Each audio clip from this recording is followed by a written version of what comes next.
वक्तव्याचा विपर्यास, रामगिरी महाराजांची सर्वासारव, मात्र भूमिका आणि वक्तव्यावर ठाम असल्याचंही वक्तव्य.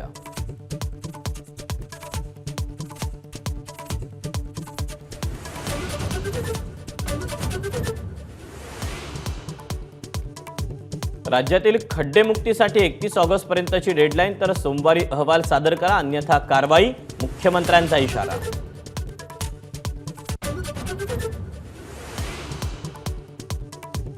जंक डेटा टाकून लाडकी बहीण योजनेचं पोर्टल बंद पाडण्याचा विरोधकांचा प्रयत्न, देवेंद्र फडणवीसांचा गंभीर आरोप, तर गृहमंत्री असलेल्या फडणवीसांनीच याची चौकशी करावी, सुप्रिया सुळेंचं प्रत्युत्तर.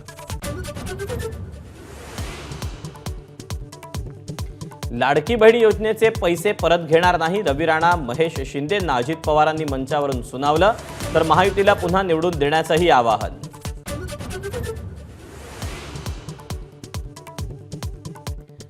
पुन्हा महायुतीचं सरकार आलं तर 1,500चे 3,000 होतील, मुख्यमंत्र्यांचं आश्वासन, तर मविया सत्तेत आल्यास 3,000 देऊ, संजय राऊतांचा दावा.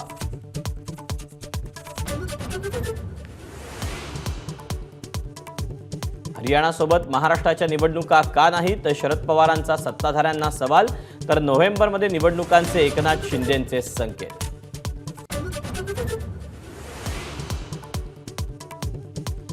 मराठीला अभिजात भाषेचा दर्जा मिळवण्यासाठी प्रयत्न सुरू, पंतप्रधान मोदींसमोरही विषय मांडल्याची मुख्यमंत्र्यांची माहिती.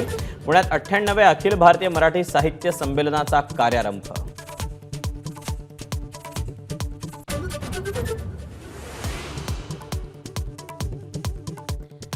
अजित पवारांच्या गुलाबी यात्रेसाठी पैसे कुठून आले, अंजली दमानी यांचा सवाल, स्वतःच्या संपत्तीचे पुरावे दाखवून सुरत चव्हाणांवर निशाणा. एबीपी माझा, उघडा डोळे बघा नीट.